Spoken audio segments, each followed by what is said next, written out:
last summer, it was within his own team after he tried to engineer moving to Arrow McLaren this year. Tested their Formula One car. We've seen him in McLaren shirts.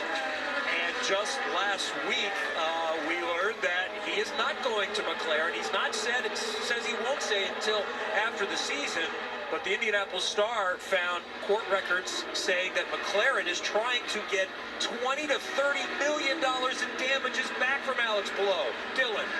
And Kevin, you mentioned it, the team has mentioned it too, that it's different this year because it's not necessarily affecting what goes on inside their own trailer, but in some ways they feel like they're stronger because of what happened last year. So even though they didn't want to experience deja vu again in some ways, they learned from last year, and it's allowed them to stay focused on winning races every weekend and ultimately stay focused on trying to win a championship too.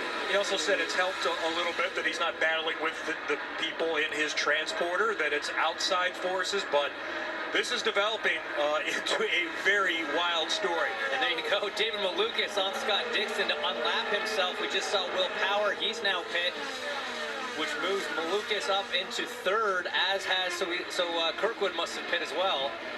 And what that does mean is if there was a caution and everyone decided to pit for fresh Firestones, Malukas could come in with Dixon and Award and be on the same lap at that scenario. You saw Will Power just bail out just a moment ago. And there he goes by Dixon. That's taken one of the two laps. He was down away, so now Kirkwood one lap down, but he's all the way in 18th position. He's got those alternates on, so obviously he was waiting to the end to satisfy the tire rule, and he's going to try to rock it with just 11 laps to go on that fresh rubber. Here comes Rossi now, trying to unlap himself. Running fourth. Mission on board. See Scott Dixon, the leader in front. He'll be perfectly happy to just let these guys go and continue to hit his number, and most importantly, stay in the groove. We saw that from Newgarden. The biggest risk for Dixon right now is to have something happen where he gets pushed up into the marbles, which undoubtedly have accumulated massively with all this green flag running.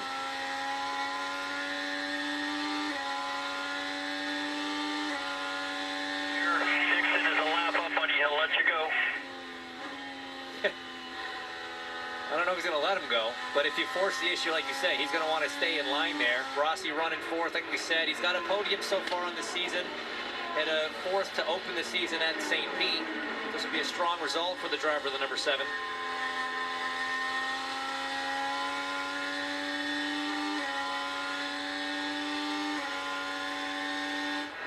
See Rossi working the tools there. He's pushing buttons, trying to make it happen. And a little fade from Dixon, just saying, hey, it's got to be a really clean pass. I do not want to get pushed offline. But think about it, Rossi's in a bit of a rush because he's got Scott McLaughlin and Colton Herta now lined up right behind him. Both those guys want to try to improve here with less than 10 laps to go.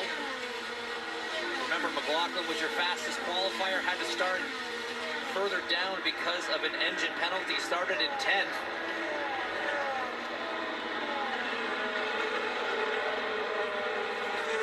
Last time Scott Dixon won back-to-back races, which he's trying to do, is when he started the season with 3 in a row in that COVID-impacted 2020 season. Texas, Indianapolis on the road course, and Road America.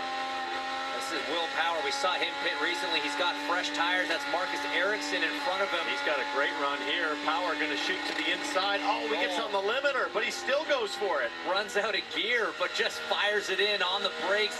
One of the only ovals you ever brake at in an IndyCar. But outbroke the 8 of Marcus Ericsson. Now Felix Rosenquist up next. Horizon on board showing us these shots here as he tries to track down the McLaren driver. And this is a lot of points on offer for Will Power here. Yeah, 5 laps to go, but everybody's lined up in front of him. Rosenquist, Palou, Colton Herta just up the road. So Power knows that this is valuable if he can make some swift moves here. And McLaughlin is still thinking points in the championship. I asked him about that. I know you can't win the championship, but how much does each position matter? He said, well, first of all, I want to be the top Penske, and I want to finish 2nd overall. But even just the difference of going 6th to 5th, 5th to 4th is in play. He, right now, as they run, is 5th in points, but only 3 behind Pato O'Ward for 4th in the championship. And for McLaughlin, it would be another great controlled finish, very Alex Palou-like since the Indy 500. McLaughlin hasn't had a finish worse than Down to 74. Pelot picked up a couple spots there. It was even smaller than that a few laps ago. With 54 points on offer at each race, it's still wide open. Look at the nice cushion of air Scott Dixon is managing in front of him. He's not pressing too hard, just enough to stay ahead of Rossi so as not to cause any issues. Lap and a half to go. Dixon educating, humbling the field. Keeps only to buy something from Horizon Hobby. Has done it in every way imaginable. Straight up pace, strategy, fuel saving, daring racecraft. Today there's a little bit of everything, but it's one of those that perfectly sums up Scott Dixon. You look up and he's in front, and the race is turned upside down.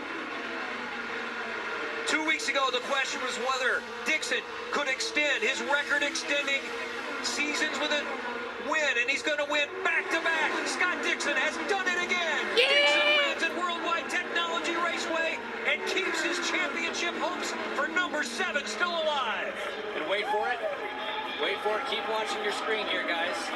Second place has not yet crossed the line. 22 seconds.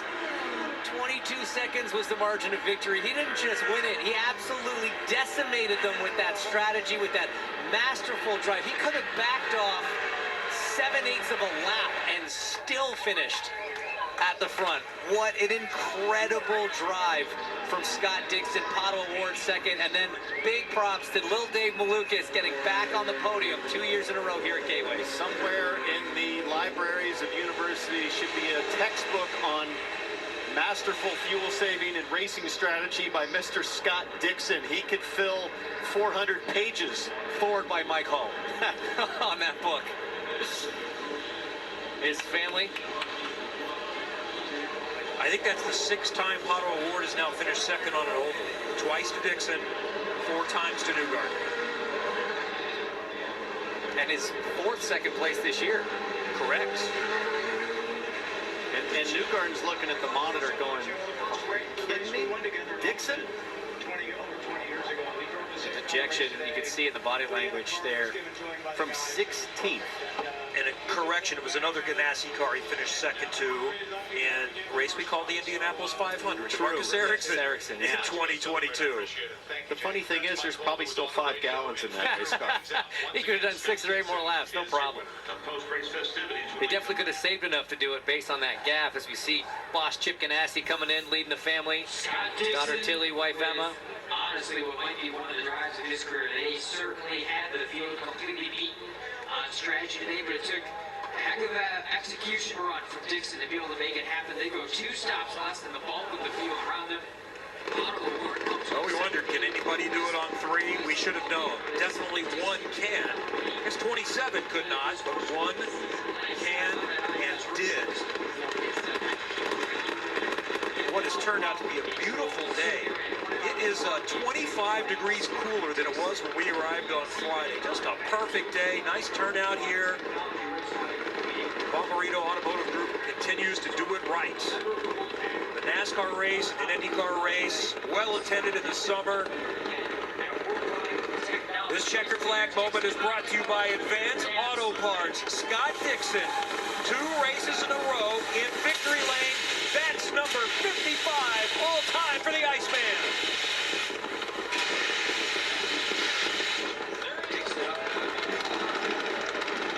He continues to amaze. Continue to celebrate right here. Goes to his family Kiss for afterwards wife with Emma. Scott Dixon. Incredible Hug for the boss man. Let's see if we can grab Scott here before he goes around. How do you and this team continue to do what you guys do and find yourself in the lead and flip these races upside down time after time? It's all these guys, man. Chip steers the ship, but just so proud of the team, so happy for everybody. You know, we took a pretty good grid penalty today with one of those changes, but we had to go the alternate route and worked out perfectly. Definitely with the tires, it was hard to kind of keep them on, but this team were perfect, man. They gave me the number I needed to be getting, so massive thank you to everybody at BNC. Go Scott Dixon Nation. Hurrah!